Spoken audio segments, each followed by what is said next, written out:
حضرات التماس ہے کہ ایک مرتبہ پھر سورہ حمد اور 3 مرتبہ سورہ اخلاص کی تلاوت فرما کر مرحوم و مغفور پروفیسر سید فضل امام رضوی صاحب اور مرحوم و مغفور جناب سید مصطفیٰ حسن زیدی ابن محب الحسن زیدی صاحب کی روحوں کو اور جملہ مومنین و مومنات کی روحوں کو ایصال فرمائے۔ اعوذ باللہ من الشیطان الرجیم، بسم اللہ الرحمن الرحیم، الحمد للہ رب العالمین،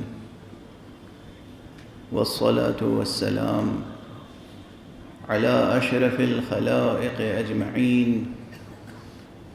سیدنا و سید الاولین والآخرین، حبیبنا و حبیب الہ العالمین، امام المرسلین و خاتم النبیین، ابی القاسم المصطفى محمد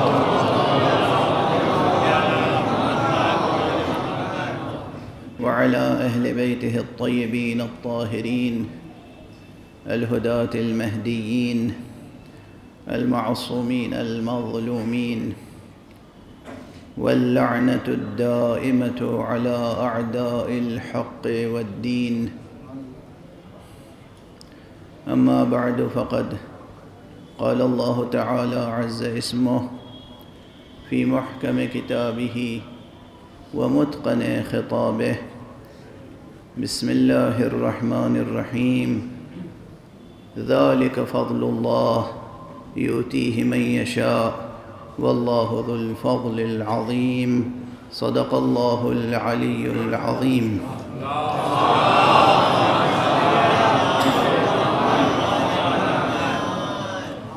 ایک اور بلند تر صلوات پڑھ دیں۔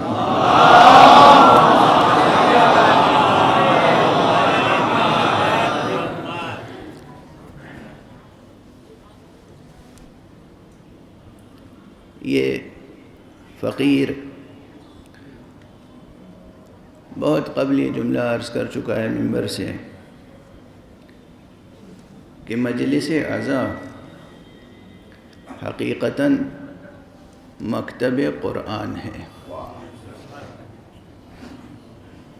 مجلس عزا سید الشہداء علیہ الصلاۃ والسلام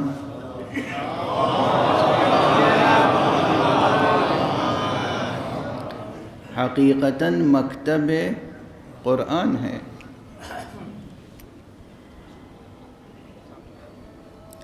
اور یہ جملہ آج اضافہ کر رہا ہوں، تمام تہذیبوں اور ثقافتوں اور ملکوں کی اپنی اپنی خوبیاں ہیں، اپنے اپنے محاسن ہیں، اپنے اپنے کمالات ہیں، ان کی اپنی اپنی جمالیات ہے، لیکن مجلس عزا کے اس بعد کو کہ یہ مکتبہ قرآن کی حیثیت سے، مدرسہ قرآن حکیم کی حیثیت سے فروغ پائے، اس حیثیت کو خصوصیت کے ساتھ بر صغیر اور خصوصیت کے ساتھ لکھنؤ کے مدرسہ عزا نے فروغ بخشا ہے۔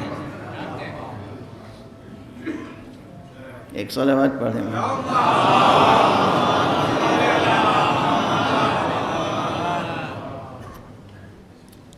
بحمد اللہ کہ اس وقت اس مجلس میں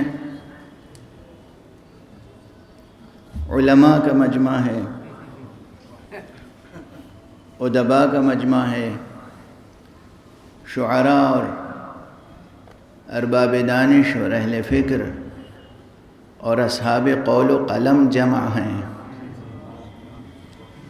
تو اس اعتبار سے بعض نکات ہیں جو گزارش کرنا چاہتا ہوں، لیکن یہ بھی ممکن نہیں ہے میرے لیے کہ گفتگو خالص ادبی موضوعات پر ہو، اس لیے کہ ادب اور شعر منبر حسینی کے لیے غلام اور کنیز کی حیثیت رکھتے ہیں، اس سے زیادہ نہیں۔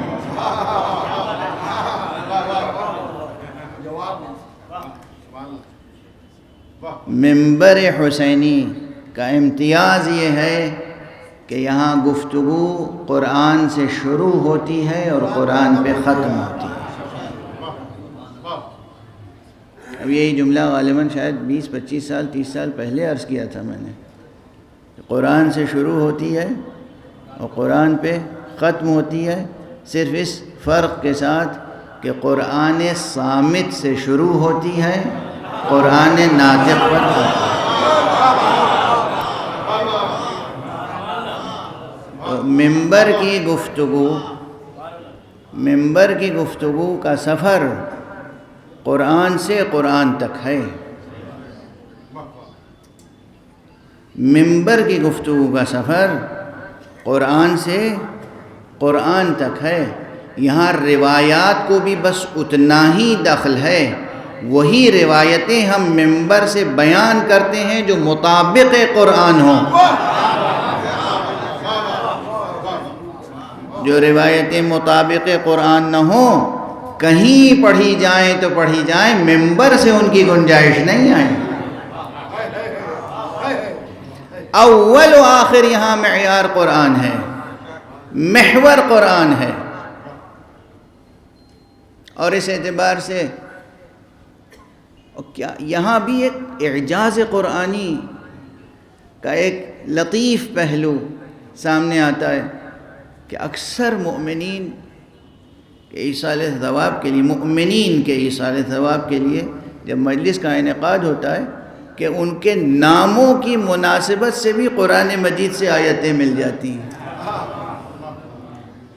یعنی وہ لطیف، وہ کریم ایسا ہے جس نے اس قرآن مجید کو ایسے تہدار ادبی اعجاز کے ساتھ نازل فرمایا ہے کہ اس نے اپنے بے شمار لا تعداد نامتناہی کلمہ گویوں کے ناموں تک کا سجع اس میں تخلیق کر دیا۔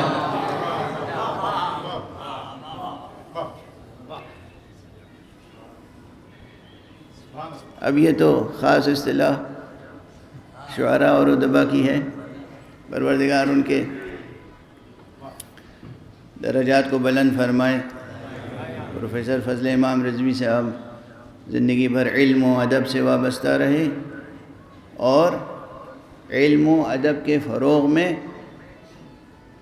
مشغول رہے، ایک معلم کی حیثیت سے، ایک مصنف کی حیثیت سے، ایک مؤلف کی حیثیت سے، ایک محقق کی حیثیت سے، ایک نقاد کی حیثیت سے۔ وہ واقعاً صاحب قول بھی تھے، صاحب قلم بھی تھے۔ دیکھیے، واقعاً کسی کا خود صاحب قول ہونا کوئی معمولی رتبہ نہیں ہے، یعنی اس اعتبار سے کہ آپ کسی اور کے اقوال نقل کرتے رہیں تو صاحب قول نہیں کہلائیں گے، دوسروں کے اقوال نقل کرتے رہیں تو آپ خود صاحب قول نہیں کہلائیں گے۔ صاحب قول تو وہ کہا جائے گا جس کی خود کہی ہوئی کوئی بات ایسی ہو جسے دوسرے نقل کر سکیں۔ اور یہ مسئلہ بھی بہت غور طلب ہے، عموماً ہم ہر ایک کو کہہ دیتے ہیں بہت سے القاب و آداب و عظمتیں۔ علم اور فکر کا میدان ایسا ہے، علم اور فکر کا میدان ایسا ہے کہ اس میں کسی 1-1.5 حرف کا اضافہ بھی بہت اہم اضافہ سمجھا جاتا ہے۔ کوئی نئی بات کہنا،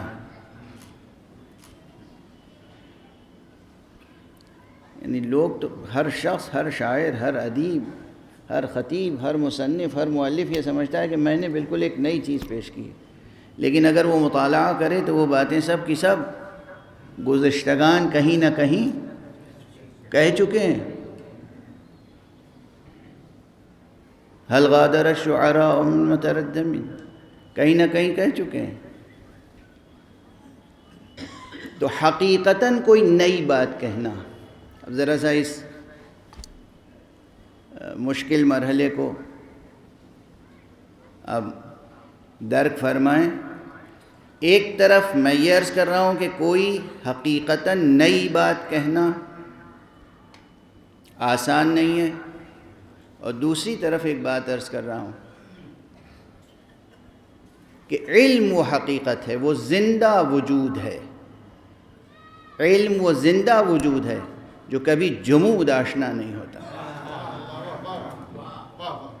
علم وہ زندہ وجود ہے جس میں کبھی جمود و رکود و سکون نہیں ہے، ہمیشہ حرکت ہے اور ارتقاء ہے اور ارتقاء ہے اور ارتقاء، علم کبھی نہیں ٹھہرتا۔ یہ دو مشکل باتیں، ایک طرف میں عرض کر رہا ہوں کہ کوئی نئی بات کہنا آسان نہیں ہے، اور ایک بات عرض کر رہا ہوں کہ علم کبھی جمود و رکود کا شکار نہیں ہوتا۔ لیکن یہ دونوں، ان دونوں باتوں میں کوئی نہ تضاد ہے نہ تناقض، نہ تضاد ہے نہ تناقض۔ علم کی حقیقت یہ ہے کہ وہ ایک زندہ وجود ہے اور کبھی جمود اس میں نہیں پیدا ہو سکتا، یہ علم کی حقیقت ہے، یہ علم کی حقیقت ہے۔ یعنی جب بھی کوئی طالب علم علم حاصل کر کے اس منزلت تک پہنچ جائے جہاں تک دوسرے پہنچ چکے ہیں، تو یقیناً پروردگار کچھ آگے کی منزل اس کے لیے آسان کر دیتا ہے، یقیناً۔ گزشتہ علماء، فقہا، مفکرین جو لکھ گئے اس تک انسان خود کو پہلے پہنچائے، اگر وہاں تک پہنچایا ہی نہیں، اگر پہنچایا ہی نہیں خود کو، اور پھر شکوہ سمجھائیں اور پھر اپنی عاجزی پہ پردہ ڈالنے کے لیے یہ کہہ دیا جائے کہ صاحب علم کے میدان میں یا ادب کے میدان میں جو کچھ بزرگان کر گئے اب ان تک کوئی نہیں پہنچ سکتا، یہ اپنی عاجزی پر پردہ ڈالنا ہے۔ یہاں پر کیونکہ بعض حضرات، بلکہ بہت سے حضرات یہاں وہ ہیں جو مدارس میں اور کالجز میں معلم کی حیثیت سے، مدرس کی حیثیت سے، استاذ کی حیثیت سے مشغول ہیں، تو میں دست ادب جوڑ کے یہ ایک درد دل آپ کے ساتھ شیئر کر رہا ہوں، گویا عام اصطلاح میں آپ کو اپنے درد کا سہیم بنا رہا ہوں۔ عموماً ہمارے ہاں یہ ہوتا ہے، ایک ماحول یہ ہے، میں نے بہت سے اساتذہ کو دیکھا ہے، وہ بزرگوں کا تذکرہ کرتے ہیں بہت احترام اور ادب کے ساتھ، لیکن اس احترام اور ادب کے ساتھ کہ نئے طلباء کے سامنے اتنا ان کا رعب طاری ہو جائے ان پر۔ مثلا کسی بھی علم کے لیے کہتے ہیں کہ ابن سینا جہاں تک پہنچ گئے بس فلسفہ تو ان پہ تمام ہے، ملا صدرہ جہاں تک پہنچ گئے بس اب فلسفہ ان پر تمام ہے، میر انیس علیہ الرحمہ جہاں پہنچ گئے اب مرثیہ ان پر تمام ہے۔ یہ جملہ لکھنؤ میں کہہ رہا ہوں۔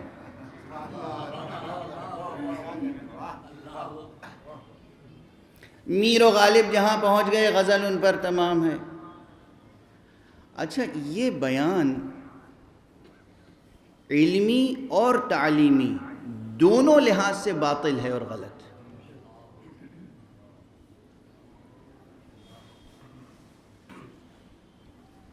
بہت دنوں کے بعد لکھنؤ آیا ہوں، کچھ ایسی بات کہہ کے جانا چاہتا ہوں کہ دیر تک بحث ہوتی رہے، کم سے کم اسی بہانے سے یاد رکھا جائے۔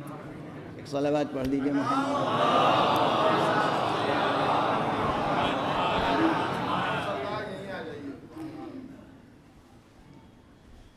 تعلیم اور تربیت یہ دو کلمات ہیں۔ تعلیم و تربیت کے معنی کیا ہیں؟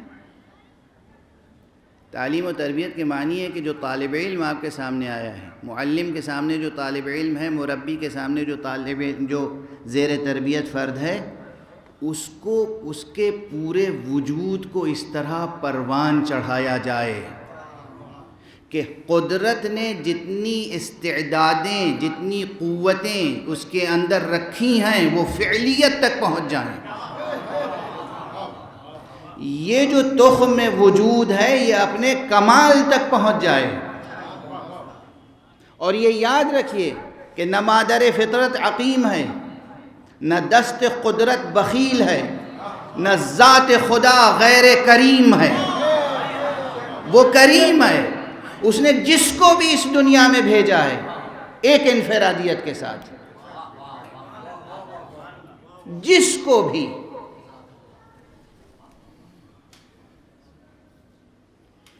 بزرگ برا مان جائے تو مان جائیں، لیکن بچے غور سے سنیں اور گرہ میں باندھ لیں.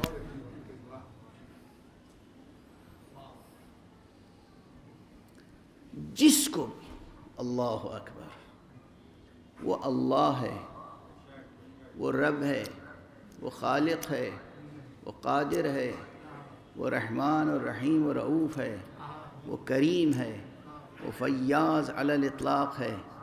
اس کے خزانے میں کوئی کمی نہیں ہے. اس خود اس کی ایک صفت ہے، اور وہ صفت یہ ہے کہ لیس کمثلہ شیء، اس جیسی کوئی شے نہیں ہے. یہ خاص اس کی صفت ہے، یہ خاص اس کی صفت ہے، لیس کمثلہ شیء.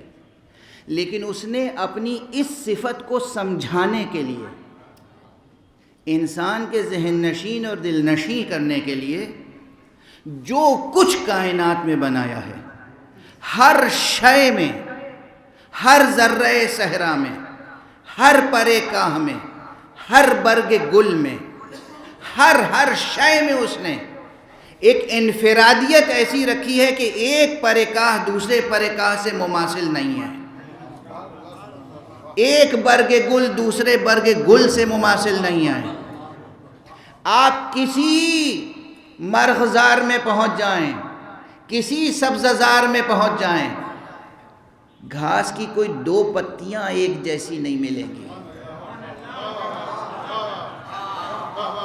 چیلنج ہے، پوری دنیا میں چل جائے گی، گھاس کی کوئی دو پتیاں بالکل ایک جیسی نہیں ملیں گی. کسی ریگزار میں چلے جائیں، ریت کے دو ذرے ایک جیسے نہیں ملیں گے. انسان کے ہاتھ کے بنائے ہوئے نہیں،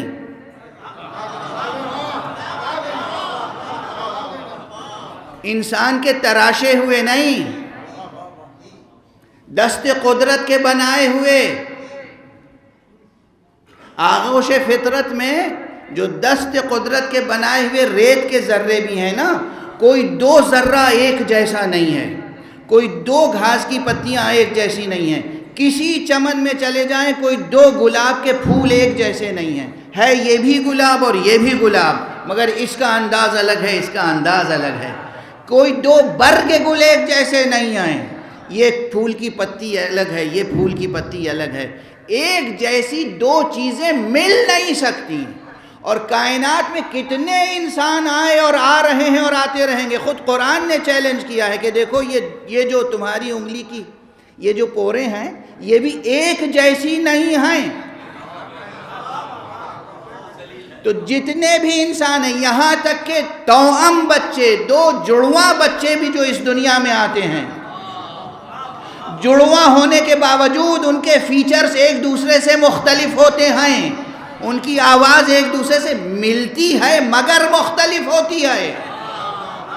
اس کے معنی ہے کہ اللہ سبحانہ و تعالی نے جو لیس کمثلہ شیء ہے، اپنی اس صفت کو سمجھانے کے لیے کہ میری مثال تلاش نہیں کر سکتے، ہر ایک میں یہ صفت رکھ دی. ذرے ذرے میں یہ صفت رکھ دی کہ ایک ذرہ دوسرے ذرے سے مماثل نہیں ہے. تو جو افراد بشر ہیں، جو انسان ہیں، جو آپ کی آغوش میں بچے پیدا ہوتے ہیں، ان میں سے ہر ایک کے اندر ایک انفرادیت ہے. ہمارے معلموں کی، ہمارے مربیوں کی، ہمارے اساتذہ کی، ہمارے مدارس کی، ہمارے کالجز کی، ہمارے اسکولوں کی یہ ذمہ داری ہے ہر بچے کی انفرادیت کو پروان چڑھائیں. مجتہد پیدا کریں، مقلد پیدا نہ کریں.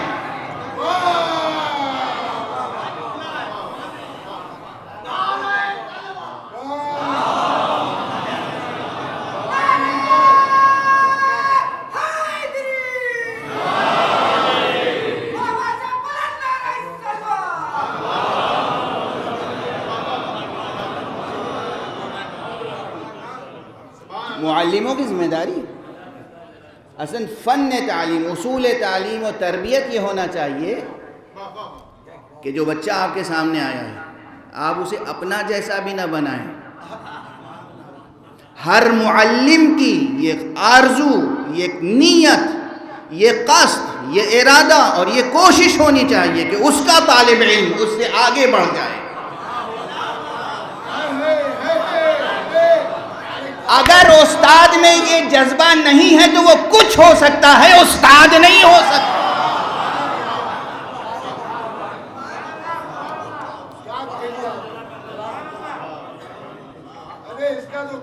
اور اسلوب تعلیم و تربیت یہ ہونا چاہیے کہ بیٹا تم بہت کچھ بن سکتے ہو، تمہارے اندر بہت صلاحیت ہے. یہ باپ کا یا ماں کا یا استاد کا، ٹیچر کا یہ ایک جملہ اس بچے کے اندر کیا حوصلہ پیدا کرتا ہے، کیا زندگی کی روح ڈال دیتا ہے. بیٹا تمہارے اندر بہت صلاحیتیں ہیں، بے پناہ صلاحیتیں اللہ نے دی ہیں. ذرا غور کرنا، تمہارے پاؤں کے نیچے زمین تو ہے، یہ ایک حد مقرر کر دیتی ہے. تمہارے سر کے اوپر کوئی حد اللہ نے مقرر نہیں کی ہے. جتنا حوصلہ تمہارا ہوگا خدا اتنی بلندی عطا کرے گا. صلوات پڑھ دیں محمد والے.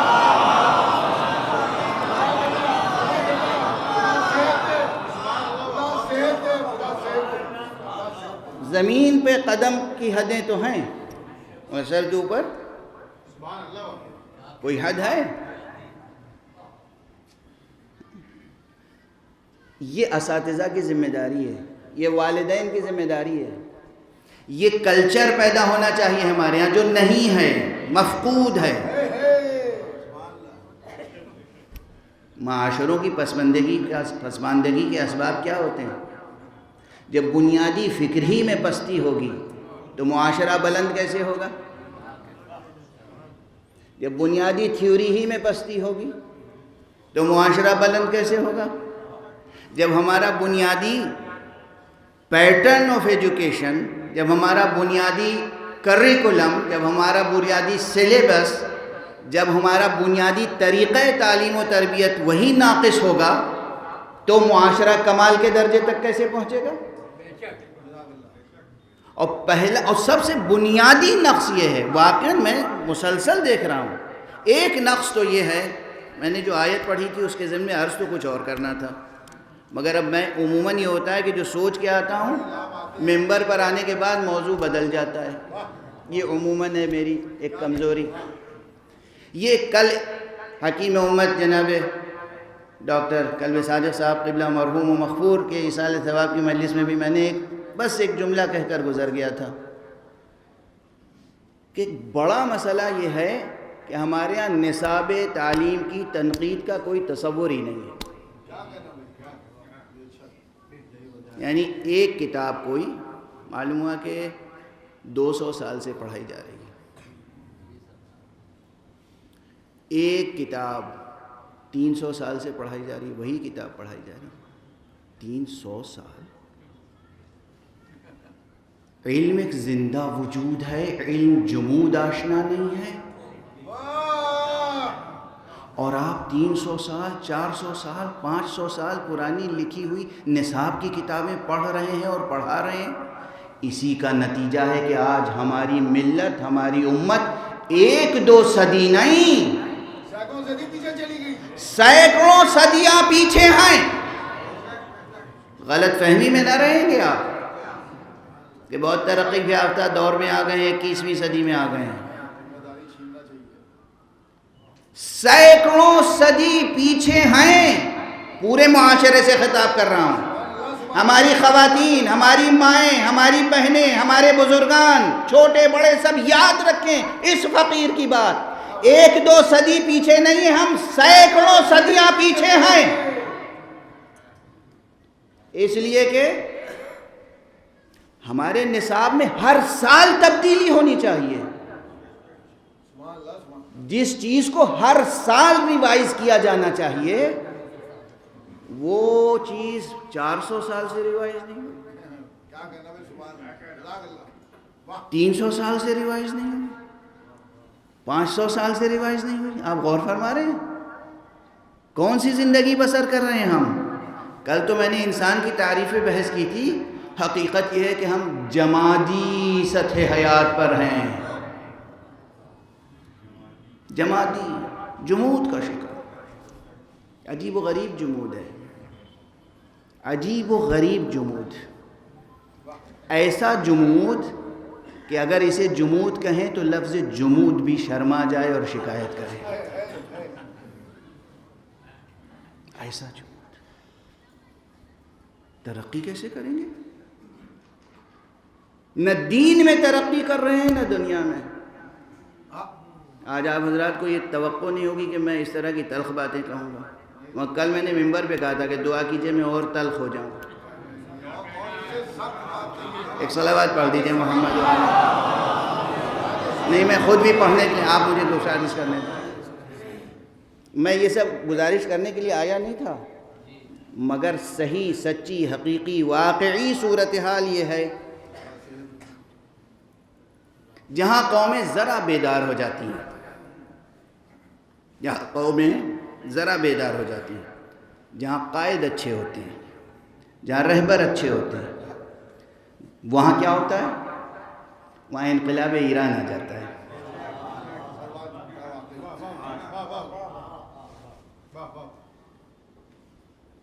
آج یہ مثال کے طور پہ عرض کر رہا ہوں، مثال کے طور پہ عرض کر رہا ہوں، لیکن حقیقت یہ کہ اس پورے کرۂ ارض پر آج ایران کا اسلامی انقلاب اور ایرانی معاشرہ، ایرانی یونیورسٹیز، ایرانی اکیڈمیز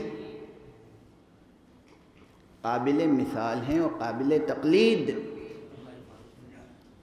پروردگار حفاظت فرمائے اور انشاءاللہ حفاظت فرمائے گا۔ ایک ایسا انسان جس کا نام روح اللہ تھا، اس نے ایسی روح پھونک دی مردہ معاشرے میں کہ وہاں واقعاً یہ چیزیں اب رائج ہیں۔ حوضے کے نصاب کی بھی تنقید ہو رہی ہے، کتابیں بھی بدلی جا رہی ہیں، نصاب بھی بدلا جا رہا ہے، ہر سال کچھ نہ کچھ غور و فکر ہو رہا ہے، ہر سال نصاب میں تبدیلی آ رہی ہے، یونیورسٹی میں ترقی ہو رہی ہے، سائنس کے میدان میں کتنی ترقی ہو رہی ہے۔ اب یہ سب مجھے بیان کرنے کے لیے تو ضرورت نہیں ہے کہ میں یہاں بیان کروں، آپ حضرات خود اگر باخبر ہیں اور آج کی خبروں پہ یعنی آج کل کی خبروں پر نظر ہے کہ اس ایران اسلامی نے سائنس کے میدان میں کتنی ترقی کی، کیسے کیسے اسلحے بنا لیے، کیسے کیسے ڈرونز بنا لیے، کیسے کیسے ماہرین بنا لیے۔ اور ہمارے یہاں کہ دنیا کی سب سے بڑی طاقت خوف زدہ ہے، خائف ہے، لرزہ براندام ہے۔ یہ مبالغہ نہیں، ہرگز نہ خطیبانہ مبالغہ نہ شاعرانہ مبالغہ، لرزہ براندام ہے۔ اور اگر کوئی غلطی کرتا ہے کسی طرح کی تو وہ بھی اسی کی مثال ہے۔ بعض حیوانات کے لیے کہا گیا ہے کہ دراصل وہ انسان پر اس لیے پہلے حملہ کر دیتے ہیں کہ انسان سے ڈرتے ہیں۔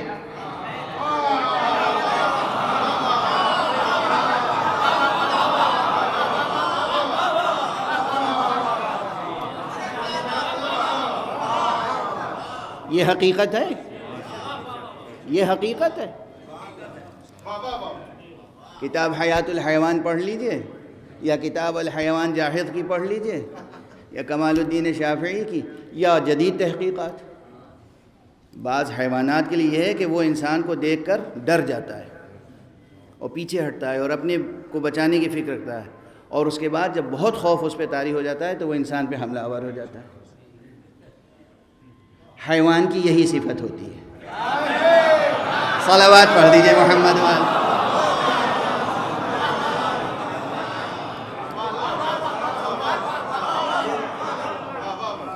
حیوان کی یہی صفت ہوتی ہے۔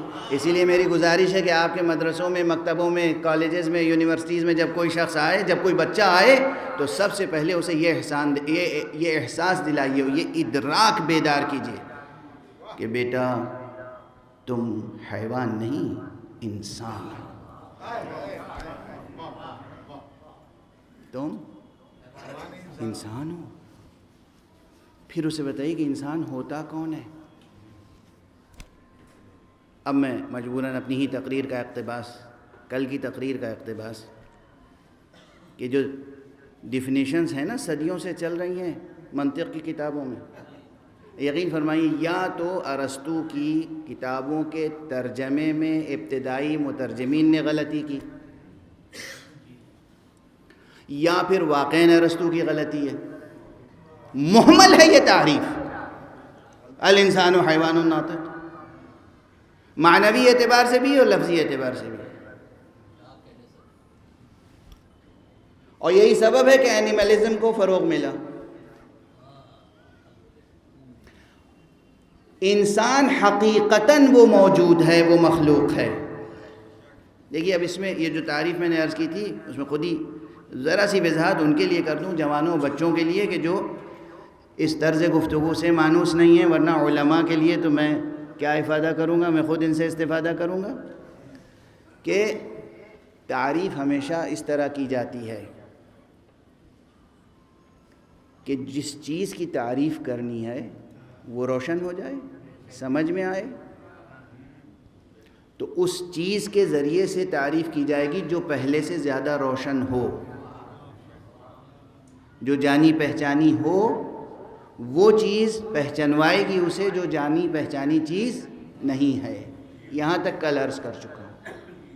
اب تعریف میں نے 2 کلمات استعمال کیے کہ انسان وہ مخلوق ہے جس میں اللہ کی صفتیں پیدا ہو سکتی ہیں، یہ استعداد رکھی گئی ہے اس میں۔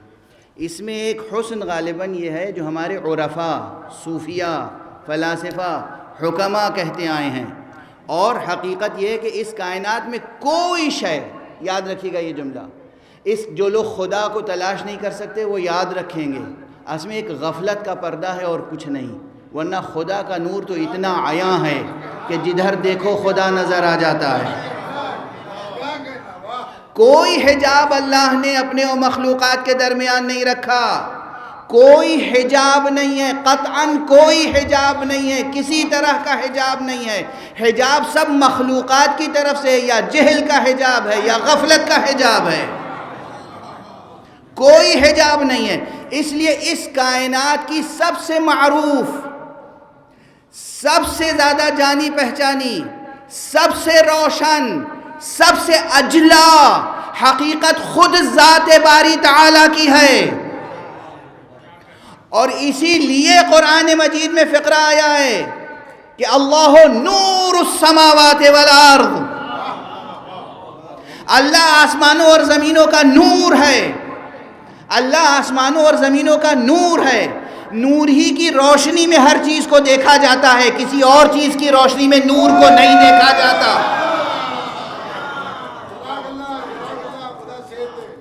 نور کی روشنی میں ہر چیز روشن ہوتی ہے، تو حضرت حق سبحانہ و تعالی کے نور کی روشنی میں انسان کو پہچانا جائے گا۔ سب سے زیادہ روشن مفہوم انسان کے لیے مخلوق، بہت زیادہ مشہور، اس سے بھی روشن مفہوم ہے اللہ خالق۔ کوئی مانتا ہو یا نہ مانتا ہو، معتقد ہو یا معتقد نہ ہو، بلیور ہو یا بلیور نہ ہو، مگر حقیقت لفظ اللہ کی سب سے روشن ہے۔ لفظ اللہ، حقیقت اللہ سب سے زیادہ روشن ہے، اور جو سب سے زیادہ روشن ہو اسی کی مدد سے ہر شے کی تعریف کی جا سکتی ہے۔ اس لیے آپ کسی کو بھی، میں عرض کر رہا ہوں، ابھی لکھنؤ میں گلیوں کوچوں میں جائیں اور کسی کو کہیں کہ الانسان حیوان ناطق، تم سمجھے؟ کچھ بھی نہیں سمجھے۔ انسان کی تعریف کیا ہے؟ حیوان ناطق۔ کسی کی سمجھ میں نہیں آئے گا سوائے مدرسے کے اساتذہ کے، ان کی اس لیے سمجھ میں آ جائے گا کہ 1000 سال سے یہی پڑھ رہے ہیں۔ ایک صلوات پڑھ دیجئے محمد، ایک بلند صلوات پڑھ۔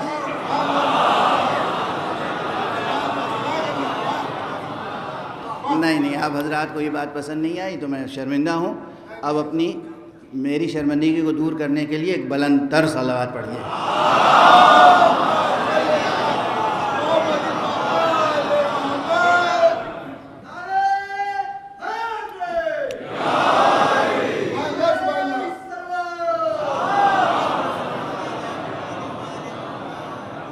بھئی 1000 سال سے 1200 سال سے یا کم سے کم 800 سال سے یہی پڑھ لیں تو فوراً سمجھ میں آ جائے گا. سمجھ میں بھی آئے گا یا نہیں آئے گا مگر یاد آ جائے گا. رٹے ہوئے الفاظ یاد آ جاتے ہیں، چونکہ ہم میں سے اکثر کا حال یہ ہے کہ لفظ رٹے ہوئے معنی تک تو پہنچے ہی نہیں.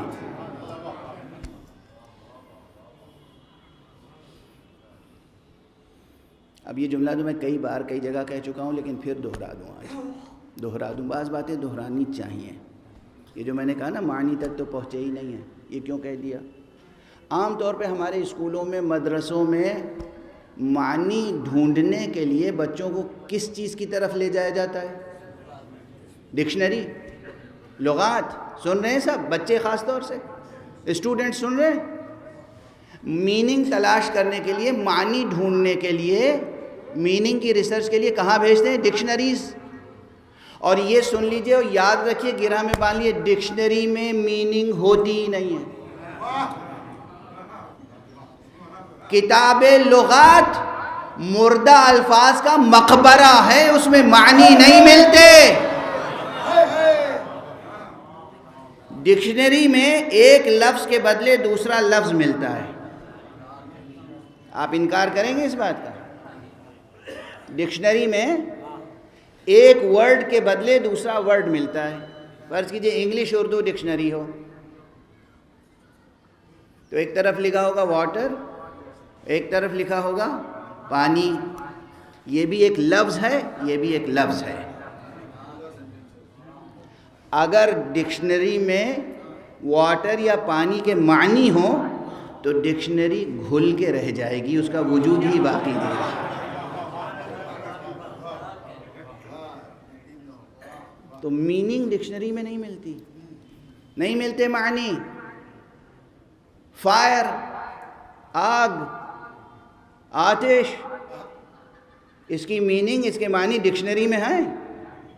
ورڈ کے بدلے ورڈ ملتا ہے، لفظ کے بدلے لفظ ملتا ہے. معنی ڈکشنری میں نہیں ہوتے. یہ بات بالکل شروع میں بتا دینی چاہیے نا اسکول لیول پر. جیسے ہی بچے میں، یاد رکھیے گا ایک مرحلہ، ایک جملہ عرض کر رہا ہوں، جیسے ہی بچے میں، اسٹوڈنٹ میں، طالب علم میں معنی اور لفظ کا فرق واضح ہو جائے، جیسے ہی بچے کا، طالب علم کا، اسٹوڈنٹ کا وہ ذہنی لیول آ جائے جہاں وہ میننگ کی جستجو میں لگ جائے، اسی مرحلے پر یہ بتا دینا چاہیے بیٹا یہاں لفظ کے بدلے لفظ ملتا ہے، معنی تو جہان معنی میں ہوتے ہیں. معنی تلاش کرنے کے لیے تمہیں کسی اور ڈائمنشن میں سفر کرنا ہوگا. معنی تلاش کرنے کے لیے کہیں اور وجودی سفر کرنا ہوگا. تمام معانی جہان معنی میں ہیں، ڈکشنری میں الفاظ ہیں. اور پھر دستے ادب جوڑ کے ایک جملہ اور عرض کر دوں، جس طرح ڈکشنری میں میننگ نہیں ہوتے، صرف الفاظ ہوتے ہیں، وہ بھی مردہ الفاظ. یہ تو کوئی ادیب ہوتا ہے، کوئی خطیب ہوتا ہے، کوئی شاعر ہوتا ہے جو ان الفاظ میں اپنی روح بھر دیتا ہے، تو یہ الفاظ زندہ ہو جاتے ہیں. اسی طرح کتابوں میں علم نہیں ملتا، نہ ڈکشنری میں میننگ ملیں گے، نہ کتابوں میں علم. ابھی میں عرض کر کے آ رہا ہوں یونیٹی کالج میں، وہی جملہ آپ کے سامنے دوہرا دیتا ہوں. وہاں طلبہ کے لیے عرض کیا تھا محدود سطح پر، یہاں ذرا وسیع تر پیمانے پہ بات چلی جائے گی. کتابوں میں علم نہیں ملتا، اس لیے کتابوں میں علم ہوتا نہیں ہے. ظرف تخلیق علم کتاب نہیں، قلب انسان ہے. یہ انسان ہے جس کے ظرف میں علم تخلیق پاتا ہے. کتابوں میں علم ہوتا ہے کہیں؟ اسی لیے آپ یاد رکھیے، اب یہ جملہ میں مناظرانہ نقطہ نظر سے نہیں عرض کر رہا ہوں، مگر یاد رکھیے خدا کی قسم کتنی بڑی بھول تھی، کتنا بڑا اشتباہ تھا جہاں کتاب کو معلم کتاب پر اہمیت دے دی گئی۔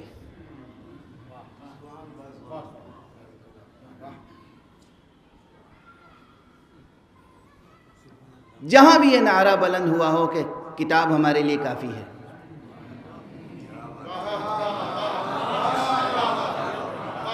جہاں بھی مناظرانہ نقطہ نظر سے نہیں عرض کر رہا ہوں، میں دل سوزی سے کر رہا ہوں۔ اشتباہ، غلطی، بھول 1000 برس کے بعد بھی سمجھ میں آ جائے کہ بھول ہے تو انسان کو اپنی اصلاح کر لینی چاہیے۔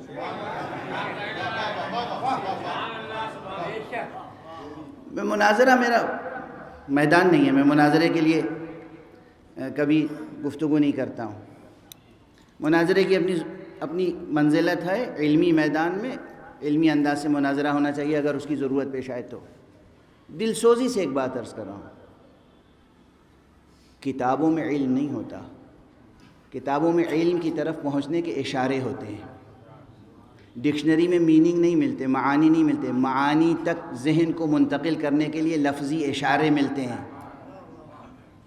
اور ہمارے ہاں ظرف تخلیق علم وجود انسان ہے، اور جب یہ سمجھ میں آ جائے کہ ظرف تخلیق علم، اصلاً ظرف تخلیق علم وجود انسان ہے، توجہ رکھیے گا۔ جب مثال اور دے دوں، وہی مثال دے دیتا ہوں جو آپ حضرات کے سامنے ابھی تھوڑی دیر پہلے عرض کیا تھا کہ ہر چیز کی تخلیق کا ایک ظرف ہوتا ہے، جہاں وہ چیز بنتی ہے اس کے علاوہ کہیں اور نہیں بن سکتی۔ مثلا صدف، گوہر اصلی وہیں بنے گا، موتی کہاں تخلیق پائے گا؟ صدف میں۔ آپ سائنٹیفک طریقے سے مصنوعی موتی بنا لیں تو وہ مصنوعی موتی کہلائیں گے، اصلی گوہر تو نہیں ہوگا۔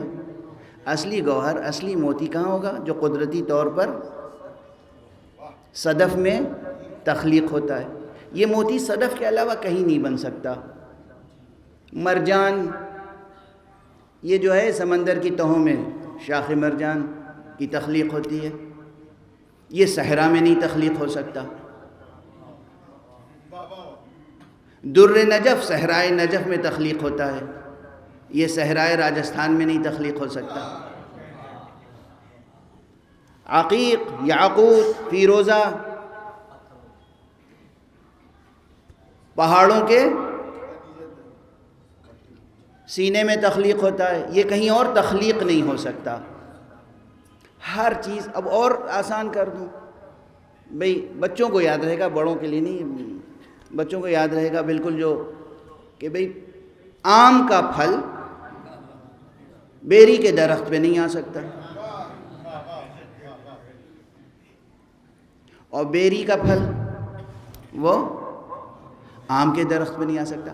ہر شے کی تخلیق کا ایک مخصوص ظرف ہے۔ علم وہ جوہر ہے جس کی تخلیق کا ظرف وجود انسانی ہے۔ علم پیدا ہی ہوتا ہے، تخلیق ہی ہوتا ہے، کہاں؟ قلب انسان میں، جوف روح انسان میں۔ یا جو میں ترکیب ابھی استعمال کر کے آیا ہوں کہ جب رحم عقل انسانی میں آب حیات علم کا استقرار ہوتا ہے تو پھر علم وجود میں آتا ہے، وہاں تخلیق ہوتا ہے علم۔ جب یہ طے ہو جائے، یہ عام ہر انسان کی بات کر رہا ہوں، ہر فرد کی بات کر رہا ہوں۔ انسانوں، عزیزوں، معلومات اکٹھا کرو اور اس کے بعد اس معلومات کو اس طرح جزو جان بناؤ کہ وہ جوہر تخلیق پا جائے جس کا نام علم ہے۔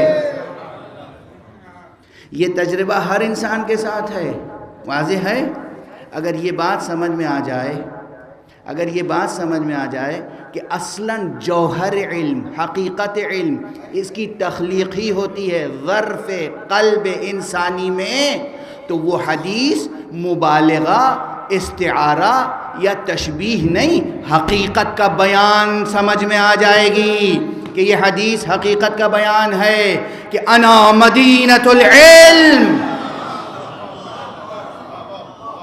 وعلی بابھا، میں شہر علم ہوں. یہ حقیقت ہے، استعارہ نہیں.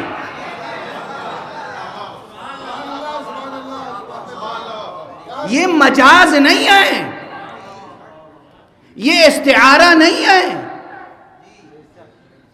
یہ حسن بیان نہیں ہے، یہ مبالغہ نہیں ہے. یہ بالکل سادہ سی ایک حقیقت کا بیان ہے. میں ہوں شہر علم، اور جب میں ہوں شہر علم تو باب علم بھی بس وہی ہوگا جس کا تعلق مجھ سے ہوگا.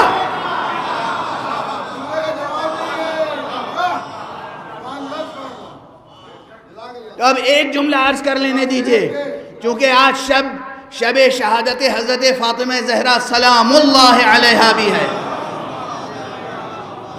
حدیث میں ضرور صرف ایک باب کا تذکرہ ہے، انا مدینۃ العلم وعلی بابھا، لیکن اگر تنقیح مناط سمجھ میں آ جائے، جو فقہی اور اصولی اور فکری اور فلسفیانہ بحثوں کا ایک خاص طریقہ ہے اور علمی طریقہ ہے، تو یاد رکھیے کہ ہر وہ ذات باب علم ہو جائے گی جس کا تعلق وجودی شہر علم سے ہوگا. تو جیسے علی باب مدینۃ العلم ہے، ویسے ہی زہرا باب مدینۃ العلم. صلوات پڑھ دیں محمد والے.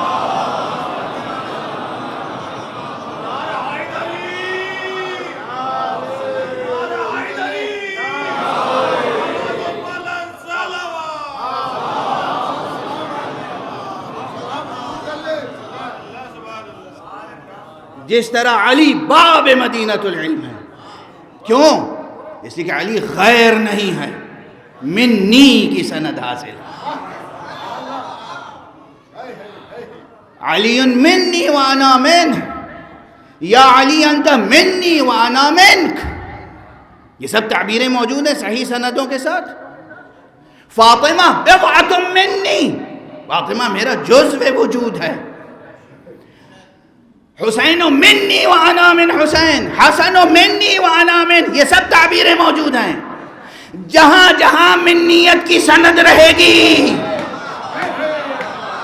وہ سب باب مدینہ علم کہلانے کے مستحق ہوں گے. اسی لیے ہم یقین رکھتے ہیں کہ شہر علم جتنا بڑا ہے اسی اعتبار سے پوری علم کی بارہ دری سجائی گئی ہے. صلوات پڑھ دیں محمد والے.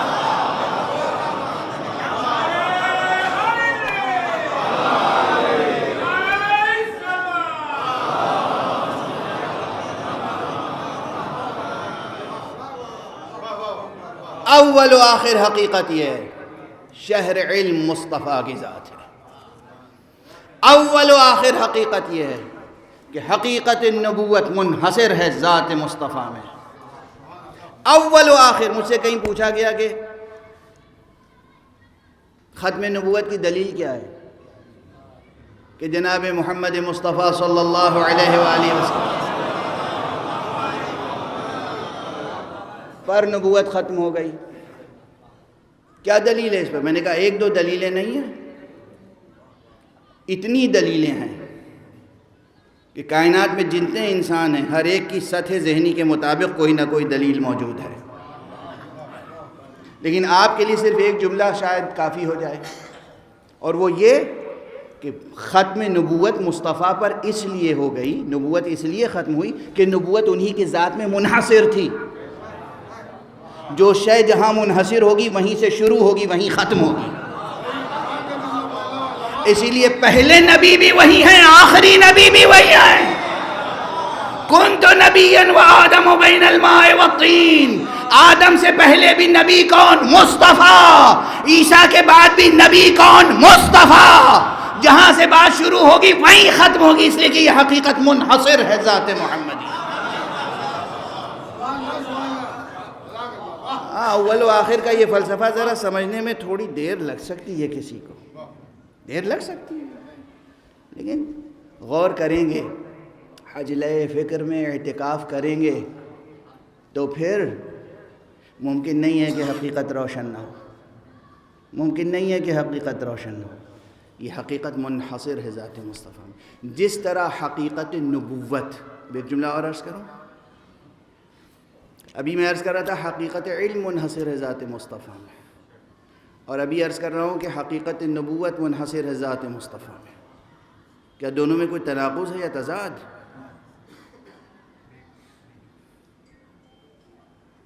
بحث دقیق سے دقیق تر ہوتی جا رہی ہے۔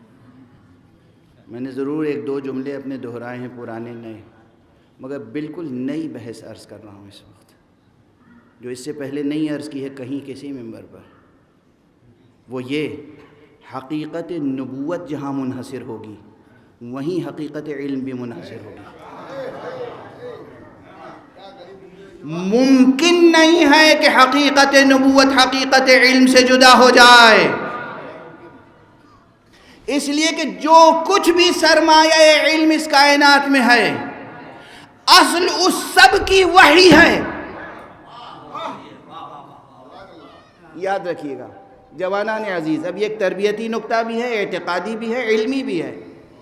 آپ سائنس پڑھیں، سائنس پڑھیں، لوگ کہتے ہیں سائنسی علوم تجربی علوم ہے، یہ انسانی علوم ہے، انسان نے تخلیق کی ہے، انسان نے کسب کیا ہے۔ یہ بہت اہم بحث ہے، یاد رکھیے گا۔ بچوں کی تربیت میں انہیں سمجھائیے گا۔ بچے کیا کر سکتے ہیں، اسٹوڈنٹس کیا کر سکتے ہیں، ریسرچرز کیا کر سکتے ہیں، اسکالرز کیا کر سکتے ہیں۔ ہمارے آپ کے اختیار میں صرف ہے معلومات کا اکٹھا کرنا، بس انفارمیشنز کو اکٹھا کرنا، اطلاعات کو جمع کرنا۔ معلومات کی حقیقت الگ ہے اور علم کی حقیقت الگ ہے۔ معلومات، انفارمیشنز، اطلاع غلط بھی ہو سکتی ہے، صحیح بھی۔ علم کبھی غلط نہیں ہو سکتا۔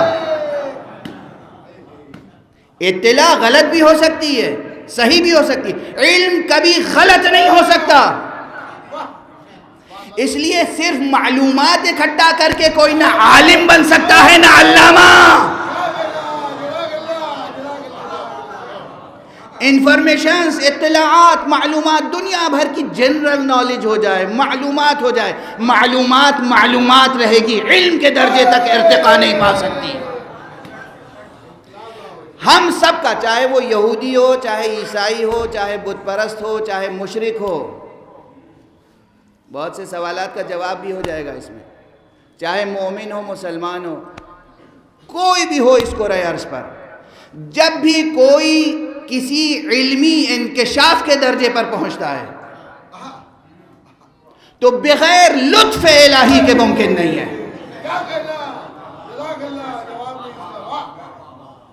کوئی مشرک ہو، کوئی یہودی ہو، کوئی عیسائی ہو، کوئی ہو، جب وہ کوئی حقیقتاً علمی نکتہ پیش کرتا ہے یہ لطف الہی سے ہوتا ہے، اس کی محنت کا ثمرہ ملتا ہے۔ اگر سنجیدگی سے تم نے معلومات کو اکٹھا کیا ہے علم کی خاطر تو ہم تمہاری محنت کو ضائع نہیں کریں گے، ہم تمہیں علم عطا کریں گے۔ تو علم کہیں بھی آئے، چاہے وہ آئنسٹائن کے پاس آئے، چاہے وہ نیوٹن کے پاس آئے، چاہے وہ اسٹیفن ہاکنگ کے پاس آئے، چاہے وہ عبدالکلام کے پاس آئے، چاہے وہ عبدالسلام کے پاس آئے، علم کسی کے پاس آئے، چاہے وہ فقیہ کے پاس آئے، چاہے متکلم کے پاس آئے، کسی کے پاس علم آتا ہے تو اذن الہی اور لطف الہی سے۔ معلومات اکٹھا کرنا سعی انسانی ہے، اسے علم کا درجہ دینا یہ مشیت الہی ہے۔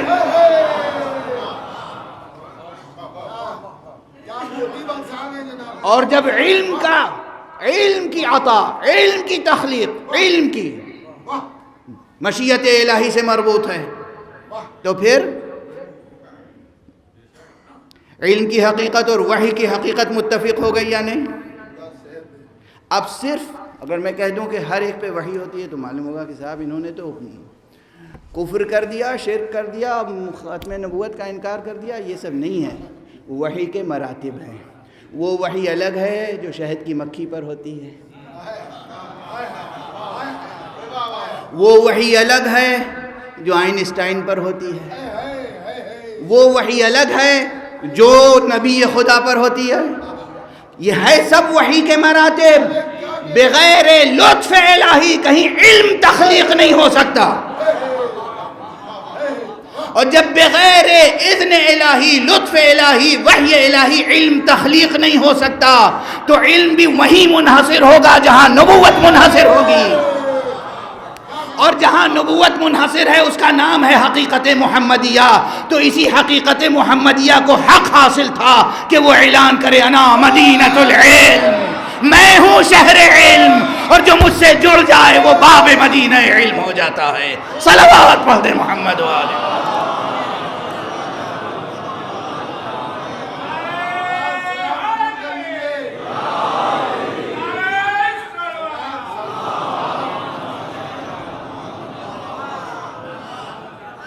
واضح ہے. محنت کیجئے، سائنس پڑھ لیں، محنت کیجئے، کتاب پڑھیے، استاد سے پڑھیے، ایکسرسائز کیجئے، ایکسپیریمنٹ کیجئے، خوب محنت کیجئے. اس سب سے کیا ملے گا؟ ڈاٹا کلیکٹ ہو جائے گا، انفارمیشنز کلیکٹ ہو جائیں گی، آپ کو آپ کے ایکسپیریمنٹس کے ریزلٹس مل جائیں گے. ان کو کوئی علمی درجہ ملے گا تبھی جب لطف پروردگار ہو. اس لیے آپ عزیزو، ہمارے بچوں، آپ ضرور یاد رکھیے گا خدا کو، اور اس طرح یاد رکھیے گا جب ہمارا خدا دوسروں پر لطف کرتا ہے جو اس کا کلمہ نہیں پڑھتے، تو اگر ہم محنت کریں تو وہ لطف کیوں نہ کرے گا.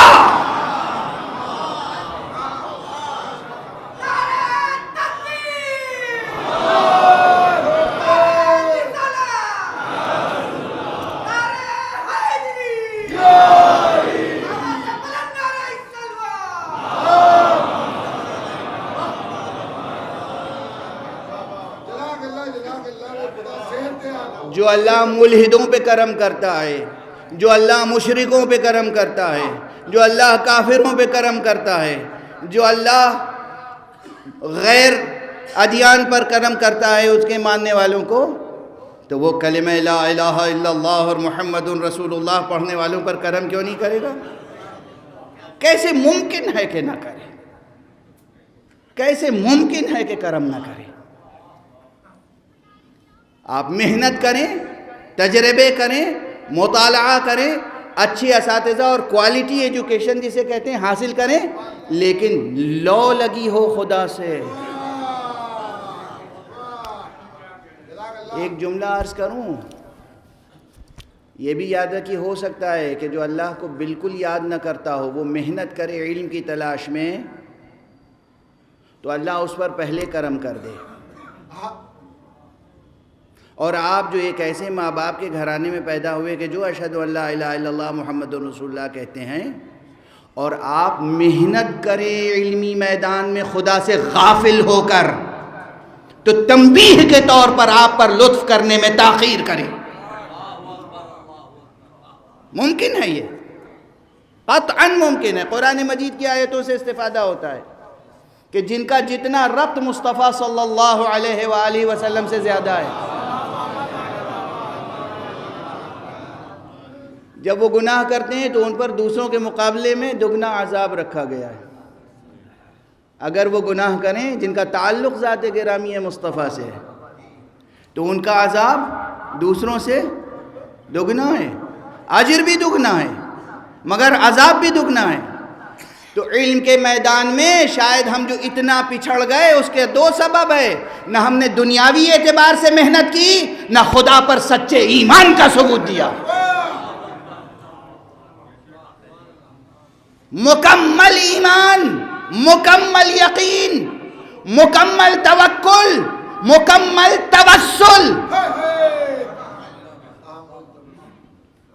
خدا پر توکل، خدا والوں سے توسل، اور اس کے بعد اپنی تمام استعدادیں، اپنی تمام قوتیں، اپنی تمام صلاحیتیں، اپنی تمام فیکلٹیز، اپنی تمام ایبلٹیز کو پورے وجود کے ساتھ علم حاصل کرنے کی آرزو رکھیں، تمنا کریں، کوشش کریں، معلومات حاصل کریں، مشق کریں، ممارست کریں، آگے بڑھیں. ممکن نہیں ہے کہ لطف خدا شامل حال نہ ہو جائے۔ اب ایک بات کی طرف اور اشارہ کر دوں، شب شہادت بی بی فاطمہ زہرا سلام اللہ علیہا ہے، ایک صلوات پڑھنے محمد علیہ۔ عموماً جب ہم خطاب کرتے ہیں تو سمجھا جاتا ہے مردوں سے خطاب کر رہے ہیں اور بیٹوں سے خطاب کر رہے ہیں، بچوں سے خطاب کر رہے ہیں۔ اور ہمارے ہاں جو کوششیں ہوتی رہی ہیں، یعنی کہا جاتا ہے، میں الزام یا اتہام نہیں لگا رہا ہوں، کہا جاتا ہے کہ جناب سر سید بھی تعلیم نسواں کے بہت قائل نہیں تھے، بچیوں کی تعلیم کے بہت قائل نہیں تھے، بچوں کے لیے انہوں نے بہت اہتمام کیا۔ یہ ہے بحث، کچھ لوگ انکار کرتے ہیں، کچھ لوگ اصرار کرتے ہیں کہ سر سید لڑکیوں کی تعلیم کے قائل نہیں تھے۔ یہ بھی ایک بڑی غلطی ہے جو تاریخ میں ہوتی آئی۔ آپ کو ہم بی بی زہرا کا واسطہ دے کر کہہ رہے ہیں، یہ بات سن لیجئے اور اس پر عمل کیجئے۔ ایک تو عمومی سبب ہے ہماری پسماندگی کا، غربت، جہالت، افلاس، جو کچھ بھی ہے، ایک عمومی سبب ہے کہ تعلیم کی طرف توجہ نہیں۔ دوسرا سبب بطور خاص بچیوں کی تعلیم کی طرف توجہ نہیں دی گئی۔ اگر ہماری بچیاں، ہماری بیٹیاں، ہماری خواتین اچھی تعلیم یافتہ ہو جائیں تو شاید جو ہم 1000 برس پیچھے ہیں، یہ ہم 1 صدی میں اس فاصلے کو طے کر لیں۔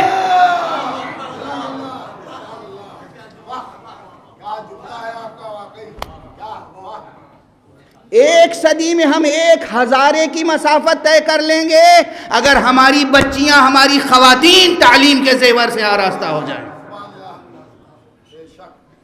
لیکن خواتین کی تعلیم اور بچیوں کی تعلیم کی طرف تو توجہ ہی نہیں دی گئی، دی ہی نہیں گئی۔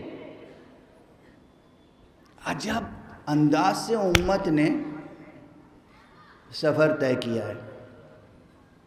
اور میں ایک بات عرض کروں، اب فضائل بھی ہے لیکن فضائل بھی تلخ لہجے میں پڑھ رہا ہوں، اور اس پر کوئی معذرت خواہ تھوڑی ہوں آپ سے، نہیں، ہرگز نہیں۔ آپ مجھ سے ناراض ہو جائیے گا تو میں اور تلخ ہو جاؤں گا انشاءاللہ، کیونکہ مجھے یقین ہے کہ جب میں نہیں رہوں گا آپ کے درمیان تو آپ کو ہماری تلخی شیرینی محسوس ہوگی۔ اس وقت محسوس ہوگا کہ بات صحیح تھی، سچی تھی، اچھی تھی۔ کہ جناب والا ہماری ملت، عموماً کوئی معاشرہ اس لیے پروان نہیں چڑھتا، ترقی نہیں کرتا اگر علماء کی سچی قدردانی نہ ہو۔ علماء کی سچی قدردانی نہ ہو، وہ معاشرہ کبھی سرفراز نہیں ہو سکتا، کبھی سرخرو نہیں ہو سکتا، کبھی ترقی نہیں کر سکتا۔ آپ خود عالم کی ناقدری کریں گے تو اللہ آپ کو علم سے نوازے گا۔ یہ ممکن ہے؟ عالم کی ناقدری کریں اور اللہ آپ کو علم سے نواز دے؟ ممکن نہیں ہے۔ اس پوری ملت اسلامیہ 1400 برس میں اس پوری ملت اسلامیہ کے زوال کا راز یہ ہے کہ اس نے عالم آل محمد کی قدر نہ کی۔ جسے رسول اللہ نے عالم کہا تھا اس کی قدردانی نہیں ہوئی، جسے رسول اللہ نے باب مدینۃ العلم قرار دیا تھا اس کی قدردانی نہ ہوئی۔ امت کے زوال کا سبب ہے کہ عالم قرآن کی قدر نہ ہوئی، تمام ہر جہت میں زوال۔ اچھی بڑی حکومتیں قائم کر لینا کوئی ترقی ہے؟ اچھی بڑی حکومت قائم کرنے کا ترقی کا نام ہے؟ سبحان اللہ۔ میں ان چھوٹے چھوٹے سوالات پہ گفتگو کروں گا تو بھی تقریر یہ سحر تک جاری رہے گی، اتنی طاقت نہیں ہے۔ ایک صلوات پڑھ دیجیے۔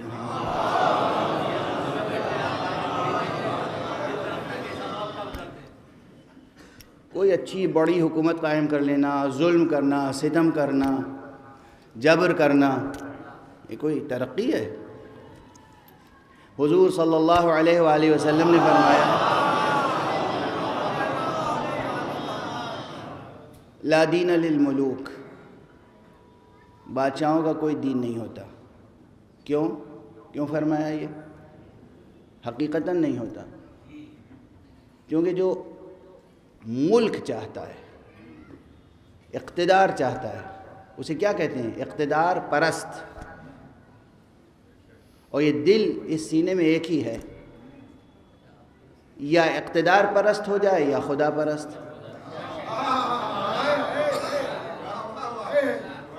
یا ہم کرسی کی پوجا کر لیں یا اللہ کی عبادت، یا ہم تخت کی پوجا کر لیں یا اللہ کی عبادت، یا ہم اقتدار کی پوجا کریں یا اللہ کی عبادت، یا ہم اپنا اقتدار قائم کرنا چاہیں یا ہم خدا کے اقتدار کے آگے سر بسجود ہونا چاہیں.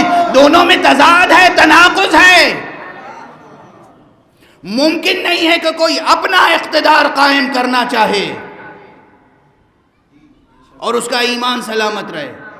یہ ممکن نہیں ہے. یہ ممکن ہے کہ کوئی اپنے پورے وجود کے ساتھ حق سبحانہ و تعالیٰ کے اقتدار کے سامنے سر تسلیم خم کر دے تو پروردگار اسے دونوں جہان کا اقتدار عطا کر دے.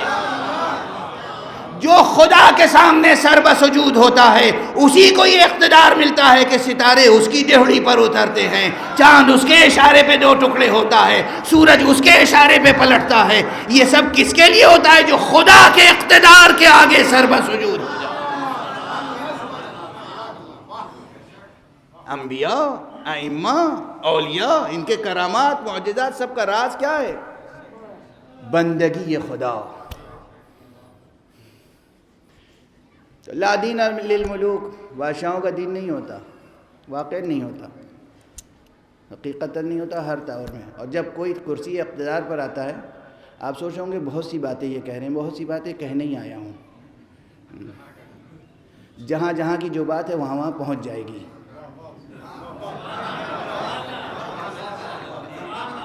جہاں جہاں کی جو بات ہے پہنچ جائے گی.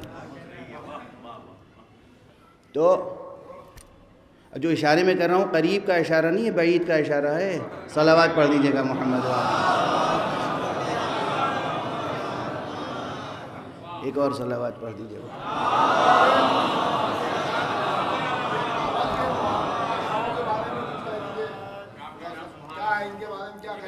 آج اس دور میں دھیرے دھیرے جو اہم مسائل ہیں اس کی طرف اشارہ کر رہا ہوں. مختلف باتیں لیکن سب مربوط ہیں ایک دوسرے سے. پوری دنیا میں اس وقت سب سے بڑی مصیبت کیا ہے؟ اقتدار سے بات ذرا آگے بڑھے. اپنے اقتدار کو قائم کرنے کے لیے ویسٹرن کیپٹلزم انسانیت کے ساتھ جتنا بڑا فریب کر رہا ہے، یہ تحریک، یہ فکر، یہ سوچ، اور ویسٹرن بڑے بڑے کیپٹلسٹ یعنی سرمایہ پرستی، سرمایہ دارانہ نظام، یہ اس وقت سب سے بڑا دشمن ہے انسانیت کا. یہ صرف اسلام کا دشمن نہیں ہے. میں کبھی ایک دین اور ایک مسلک کے لیے سوچتا ہی نہیں ہوں. خود ہوں ایک دین پر، ایک مسلک پر. سوچتا سب کے لیے ہوں، اس لیے کہ مکلف ہوں سب کے بارے میں سوچنے کے لیے. حکم دیا گیا ہے سب کے بارے میں سوچو، سب کی دل سوزی کرو. صرف اپنے بارے میں سوچنا خود پرستی ہے، خود غرضی ہے. جو روشنی آپ کو ملی ہے سب تک پہنچانے کی فکر کریں دل سوزی کے ساتھ. تو خطاب ہمارا صرف ایک ملت سے نہیں ہوتا، ایک مسلک سے نہیں ہوتا. پوری انسانیت کے لیے سب سے بڑا ظالم سرمایہ دارانہ نظام ہے. مجھے نہیں معلوم کہ ہمارے جرنلسٹ صاحبان، میڈیا اس بات کو شجاعت کے ساتھ اور صفائی کے ساتھ، کلیئرٹی کے ساتھ کیوں نہیں بیان کر رہا ہے. اس پر میں واقعاً حیرت زدہ ہوں. یعنی جب بھی کوئی ٹیررزم ہوا اس کو مذہب سے جوڑ دیتے ہیں. کوئی جرم ہوا کسی فرد سے، کسی ادارے سے، کسی کمیونٹی سے، کسی ملک سے جوڑ دیتے ہیں. جو سچی حقیقت ہے وہ یہ ہے کہ جو ویسٹرن کیپٹلزم ہے یہ ہے انسانیت کا دشمن. اسے صراحت سے کہیے. وہی ڈالر جس پر لکھا ہوا ہے ان گاڈ وی ٹرسٹ، وہی ڈالر گاڈ کے خلاف استعمال کیا جا رہا ہے. دانشوروں سے ان کا قلم خریدا جا رہا ہے. مفکروں سے ان کی فکر کا سودا کیا جا رہا ہے، انسانوں سے ان کے ضمیر کا سودا ہو رہا ہے، دینداروں سے ان کا دین خریدا جا رہا ہے، اللہ والوں کو اللہ سے بیزار بنایا جا رہا ہے، انہیں رقمیں دی جا رہی ہیں، ان کو قیمتیں ادا کی جا رہی ہیں تاکہ روئے زمین سے اللہ کا، خالق کا عقیدہ مٹا دیا جائے، توحید کا عقیدہ مٹا دیا جائے۔ ابھی مسئلہ ولایت اور نبوت کا نہیں، اس سے بھی اوپر ہے، اصلا توحید کا عقیدہ۔ کوشش ہے، پہلے تو رشا کی طرف سے یہ 1917 اور 18 میں جو انقلاب آیا تھا، اس کے بعد کمیونزم اور سوشلزم اور بالشوئزم اور جناب مارکسزم اور ترقی پسند تحریک اور پروگریسو رائٹرز تحریک کے پس پردہ الحاد کی ایک تحریک آ رہی تھی۔ اب شاید نہیں، یقیناً اب یہ کہیں اور سے آ رہی ہے، اب یہ اس طرف سے آ رہی ہے جو گاڈ کا نام لیتے ہیں لیکن خود یہ چاہتے ہیں کہ روئے زمین سے یہ عقیدہ مٹ جائے۔ سبب کیا ہے؟ صرف ایک سبب ہے عزیزان گرامی، صرف ایک سبب، بہت واضح، بہت روشن۔ جب بھی دنیا میں کسی نے اپنے اقتدار کو قائم کرنے کے لیے غیر معمولی اور غیر متناہی اقتدار کا خواب دیکھا، فرعون بنا، نمرود بنا، تو اس کے مقابلے میں کون آئے؟ فرعون کا مقابلہ کس نے کیا تھا؟ نمرود کا مقابلہ کس نے کیا تھا؟ کوئی وہاں پارٹی سسٹم تھا کہ ایک پارٹی، الیکشن ہوا، یہ ہوا، لڑائی ہوئی، جنگ ہوئی؟ کچھ نہیں، کچھ نہیں۔ جب بھی کسی اقتدار پرست نے، کسی سرمایہ پرست نے انسانوں پہ ظلم کی انتہا کر دی تو ان کے مقابلے میں بے اسلحہ پوری قوت کے ساتھ اگر کوئی آیا تو وہ جس کے سینے میں چراغ توحید روشن تھا۔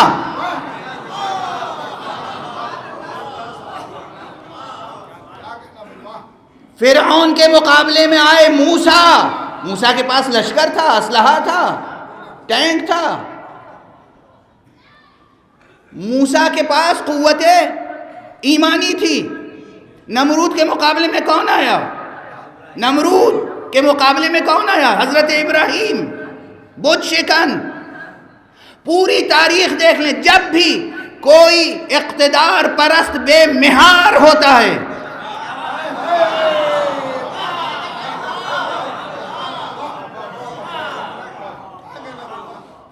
اس کے مقابلے میں کوئی خدا پرست آتا ہے۔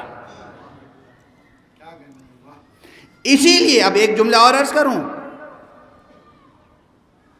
پوری دنیا میں سب سے زیادہ سازشیں، اب یہ ظاہر ہے تمام انسانوں کو بتانے کی بات ہے، یہ نہ سوچے کوئی کہ ہم مسلمانوں کے بارے میں یا صرف اسلام کے بارے میں سوچ رہے ہیں۔ پوری دنیا میں اس وقت سب سے زیادہ سازشیں اس لیے ہو رہی ہیں کہ اسلام کو، مسلمانوں کو ٹارگٹ کیا جائے، انہیں بدنام کیا جائے، انہیں ذلیل کیا جائے، انہیں رسوا کیا جائے، ان کی ترقی کی راہیں روکی جائیں۔ کیوں؟ سبب کیا ہے؟ پوری دنیا، میں نے امام حسین کے صدقے میں، ان کے ذکر باغ کے صدقے میں امریکہ سے آسٹریلیا تک تقریباً پوری دنیا کا سفر یہ فقیر کر چکا ہے۔ میں مختلف ملکوں میں چرچ میں بھی گیا، سینیگاگ میں بھی گیا، تمام دین اور مذاہب کے لوگوں کے عبادت خانوں میں گیا، ان سے ملا۔ میں نے دیکھا سب جگہ تعداد بہت کم ہے، تقریباً خاک اڑ رہی ہے۔ کہیں تو سنڈے آتا ہے، گزر جاتا ہے، چرچ کھلتا ہی نہیں۔ اور یہ مسلمان ہیں کہ جتنی بڑی مسجد بھی بنا لو، جمعے کی مسجد میں کم سے کم سڑکوں پہ پھر اتر آتے ہیں، بوڑھا ہو، جوان ہو، بچہ ہو، ان کے ہاں عقیدہ توحید اور اس اللہ کے اوپر ایمان اور یقین اور اس کی بندگی کا جذبہ اتنا ہے۔ کسی بھی ملک میں، ہندوستان میں ہو تو سڑکوں پہ نمازیں ہو رہی ہیں، سعودی میں ہو تو سڑکوں پہ نمازیں ہو رہی ہیں، امریکہ میں ہو تو سڑکوں پہ نمازیں ہو رہی ہیں، آسٹریلیا میں ہو تو سڑکوں پہ نمازیں ہو رہی ہیں۔ یہ واحد قوم ہے جہاں ابھی خدا کا عقیدہ زندہ ہے۔ تو خطرہ انہی سے، جہاں خدا کا عقیدہ زندہ ہوگا وہاں اقتدار پرستوں کے مقابلے میں وہی تو آئیں گے۔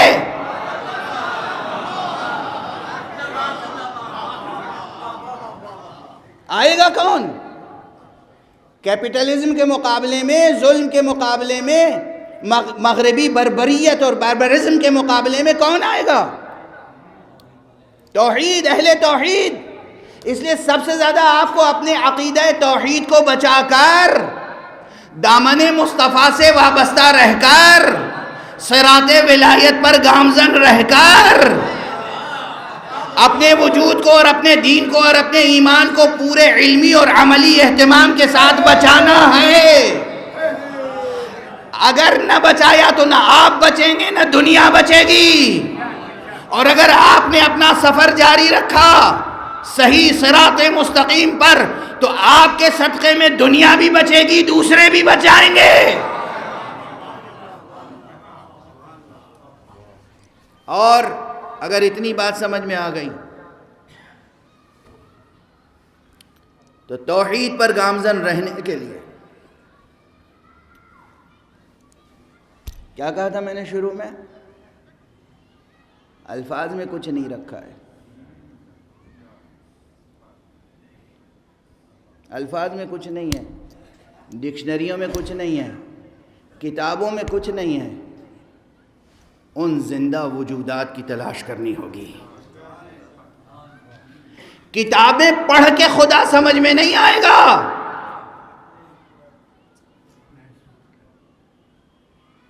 بعض ہستیاں ایسی ہیں کہ ان سے مل لو خدا پر یقین پیدا ہو جائے گا، ان کی زیارت کر لو خدا پر یقین پیدا ہو جائے گا۔ انبیاء، ائمہ معصومین، اولیاء اسی لیے اللہ نے بھیجے تھے۔ فلسفہ، منطق، ملا صدرہ، میر باقر داماد، ابن سینا، فارابی، آپ سب کو پڑھ ڈالے، ارسطو، افلاطون، سقراط سب کو پڑھ ڈالے، خدا سمجھ میں نہیں آئے گا۔ علی کے سامنے دو زانو بیٹھ جائیں، ایک جملہ علی کا آپ کو سمجھا دے گا خدا کیا ہے، خدا ہے، خدا سے کس طرح وحدت حاصل ہوتی۔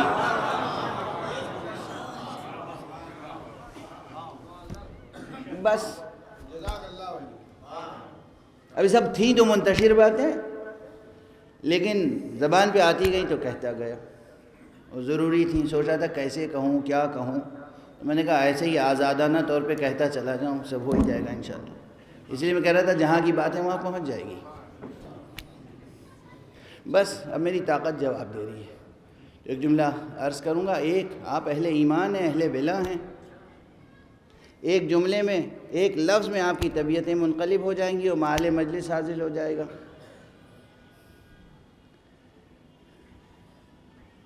ہمارے یہاں دو اصطلاحیں ہیں، ابھی بھی میں نے استعمال کی تھی، قرآن ناطق اور قرآن صامت۔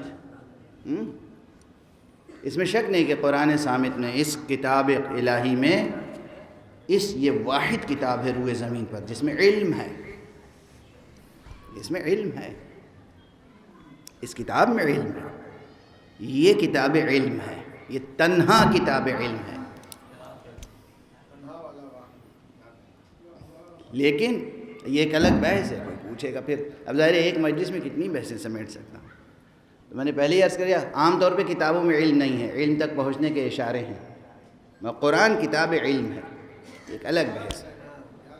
دیکھیے یہ سب علماء تشریف فرما ہیں، تو میں عرض کروں اپنی مجبوری کہ اس میں کوئی لفظ، کوئی جملہ، کوئی بیان، کوئی فقرہ کہنے سے پہلے ایک فکری بنیاد قائم کی جاتی ہے جسے کہتے ہیں مبنا، اور اس مبنا پر بنا تعمیر ہوتی ہے، اور اس کے بعد کچھ ثمرات فکری ہیں جو آپ تک پہنچائے جاتے ہیں۔ اب اگر مبنا تک کی تشریح کی جائے تو پھر وقت ساتھ نہیں دیتا، ایک تقریر میں ساری باتیں سمٹ کے نہیں آ سکتی، تو وہ مبنا تو دل میں، دماغ میں، ذہن میں محفوظ ہے، اور جو اس پہ بنا ہے اس کی روشنی میں جو باتیں ہیں وہ آپ تک گزارش کر رہا ہوں۔ تو یہ سب، اس میں کوئی تناقض نہیں ہے، کوئی کنٹرڈکشن نہیں ہے، کوئی تضاد نہیں ہے۔ کتابوں میں عام طور پر علم نہیں ہے، اس لیے کہ کتابیں ظرف علم نہیں ہیں، ظرف علم تو انسان ہے، بھولیے گا نہیں، یہ خطیبانہ جملہ نہیں ہے، یہ واہ واہ سبحان اللہ کے لیے نہیں کہا تھا میں نے، یہ اس جذبے سے نہیں کہا تھا کہ کوئی نئی بات ایسی کہہ دو کہ لوگ واہ واہ کریں۔ اب ہماری ذاکری اتنی نیچی ہو گئی ہے نا، کچھ ایسا کہو کہ واہ واہ ہو جائے، بس ختم ہوئی بات۔ ایک صلوات پڑھ دیجئے محمد۔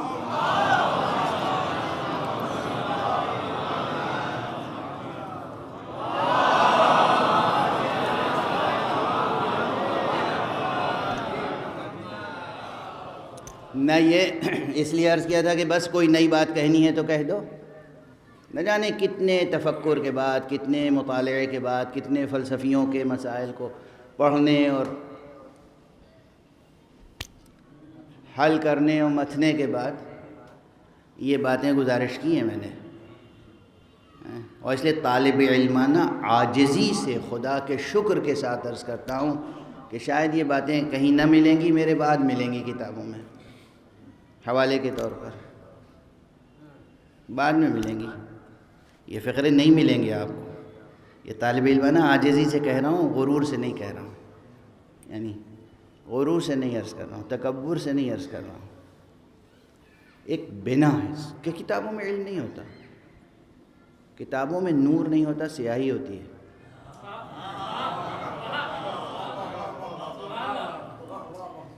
ڈکشنری میں میننگ نہیں ہوتی، الفاظ ہوتے ہیں،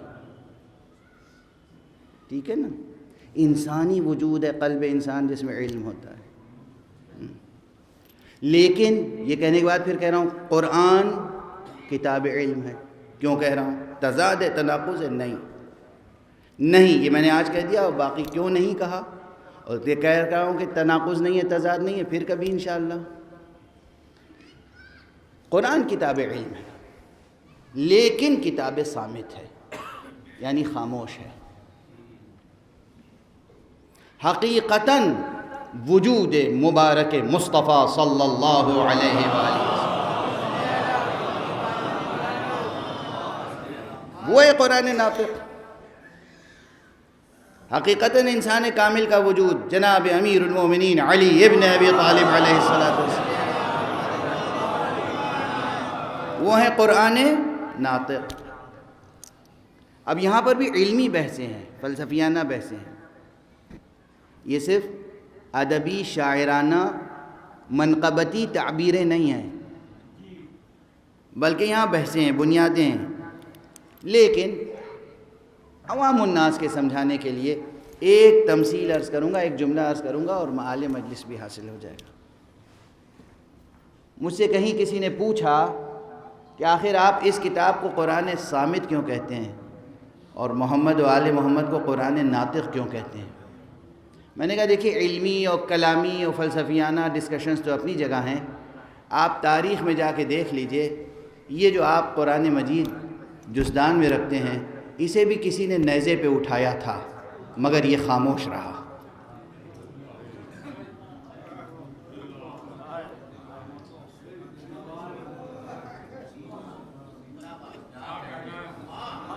قرآن کو کسی نے نیزے پر اٹھایا تھا، خاموش رہا.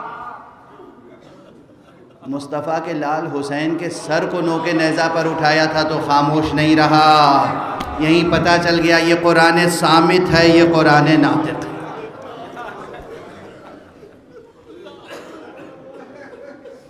بس بہت کچھ عرض کرنا چاہتا تھا، کچھ نہیں عرض کر سکا، کچھ بھی نہیں عرض کر سکا آپ کے سامنے. ایک معلم کی، ایک ادیب کی، ایک شاعر کی، ایصال ثواب کی مجلس تھی تو چند باتیں تعلیم و تربیت کے تعلق سے اور حقیقت علم کے تعلق سے گزارش کر دی میں نے. لیکن یہ جو عزاداری ہے نا، اگر سچے دل سے ہو، عزاداری یعنی سوگواری، عزاداری یعنی غمگساری، عزاداری یعنی غمگساری، حزن، ملال، دل سوزی، درد دل. بہت سی جگہوں پہ عزاداری شاید اس لیے بے اثر ہو گئی کہ عزاداری غیر عزاداروں کے ہاتھ میں چلی گئی. اگر حقیقتاً عزادار عزاداری کرتا ہے تو اس کی زمین طبیعت حقائق کی تخم ریزی کے لیے آمادہ ہو جاتی ہے. اس کا وجود انسانی ارتقا پذیر ہوتا ہے، ارتقا پاتا ہے. یہ آنسو جو ہیں یہ آپ کے زمین دل کو بھی نرم کرتے ہیں، زرخیز بنا دیتے ہیں، حقائق وجود میں آتے ہیں. تو یہ ایک تشبیہ ہے، ایک تمثیل ہے، ایک اشارہ ہے. ایک طرف قرآن اٹھایا گیا، خاموش رہا، وہ قرآن صامت تھا. ایک طرف رسول اللہ کا نواسہ جب ذبح ہوا اور کا سر نو کے نیزہ پہ بلند کیا گیا تو وہ خاموش نہیں رہا، اس لیے کہ اس کا وجود کیا تھا؟ قرآن ناطق. اور اس نے آیت بھی کون سی پڑھی؟ آیت بھی وہ پڑھی جو قیامت تک ہر ذہن کو جھنجھوڑتی رہے گی. یہ نہ سمجھنا کہ اصحاب کہف و رقیم ہی اللہ کی عجیب ترین نشانی تھے. اگر تم صحیح عقیدے پر ہوگے تو تم بھی اللہ کی نشانی بن سکتے ہو. اگر تم بھی اللہ کی راہ میں قربانی دو گے تم بھی اللہ کی نشانی بن سکتے ہو. ہاں ہے تو شب شہادت، ایک روایت کی بنا پر شب شہادت حضرت زہرا، لیکن بی بی زہرا کو بھی غالباً عزیز یہی ہے کہ زیادہ سے زیادہ تذکرہ ان کے لال حسین کا ہو.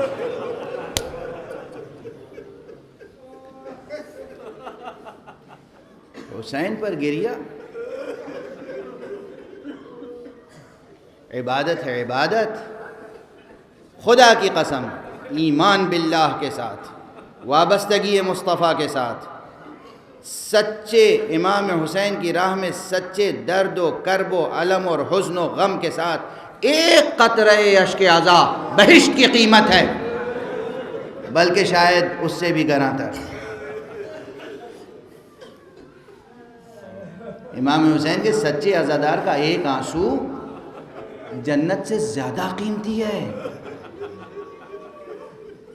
جنت تو حسین کے قدموں کی خاک ہے. جنت حسین کے قدموں کی خاک ہے. حسین ابو عبداللہ الحسین، نواسۂ رسول حسین، فرزند زہرا حسین.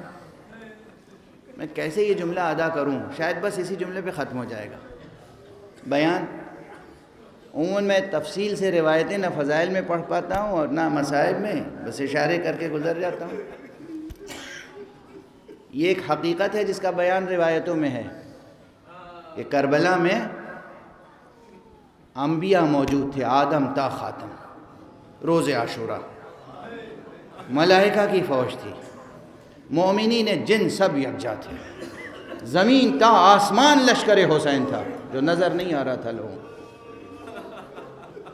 روز عاشوراء. مگر حسین نے اپنے اعجاز سے کام نہیں لیا، اس غیبی امداد سے کام نہیں لیا. آقا حسین نے انسانی سطح پہ جنگ کی. آقا حسین نے انسانی سطح پہ جنگ ضرور کی.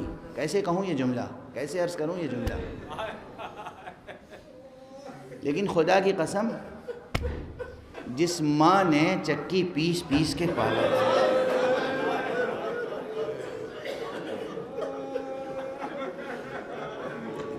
جس نے اپنے دودھ سے پالا تھا، کیسے کہوں جب حسین کا گلا ریتا جا رہا تھا تو ماں کی آغوش.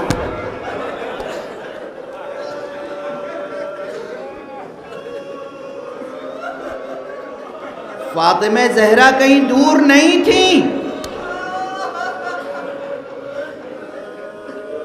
فاطمہ موجود تھی. مبالغہ نہیں ہے، شاعرانہ مضامین نہیں ہیں، یہ شاعرانہ مضامین نہیں، یہ سب حقیقت ہے. یہ شاعرانہ مبالغے نہیں ہیں. فاطمہ کربلا میں بھی موجود تھیں جب بیٹے کا گلا کٹ رہا تھا. اور خدا کی قسم جتنی مجلسیں حسین کی خلوص سے ہوتی ہیں ہر مجلس میں زہرا موجود ہوتی.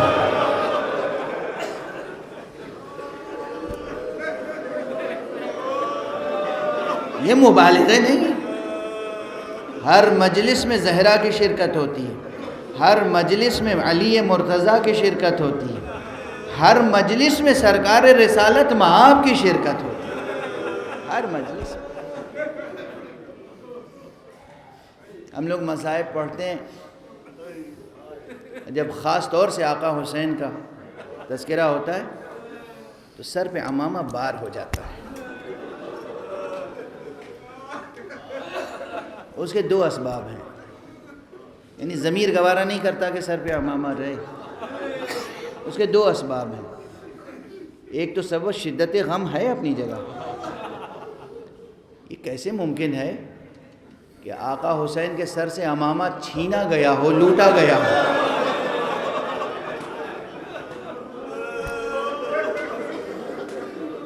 اور ہم اپنے سر پہ ان کا تذکرہ کرتے ہوئے عمامہ سجائے بیٹھے رہیں۔ لیکن دوسرا ایک سبب اور ہے، یہ روایتوں میں موجود ہے، کتب اہل سنت والجماعت میں موجود ہے، کتب شیعہ میں موجود ہے۔ روز عاشوراء بی بی ام سلمہ نے دیکھا خواب میں، روز عاشوراء حضرت عبداللہ ابن عباس نے دیکھا خواب میں۔ کسے دیکھا؟ رسول اللہ کو دیکھا۔ کس حال میں دیکھا؟ دیکھا سر پہ عمامہ نہیں آئے۔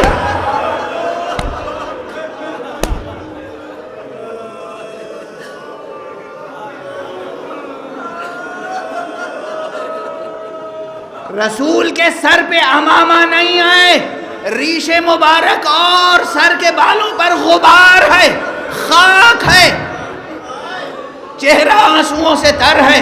بی بی ام سلمہ نے پوچھا یہ آپ کو کس کیفیت میں دیکھ رہی ہوں؟ کہا ام سلمہ کربلا سے آ رہا ہوں، اپنے لال کی قربانی دیکھ رہا تھا، شہیدوں کا لہو جمع کر رہا تھا، اپنے لال کے لیے قبر کا اہتمام کر رہا تھا۔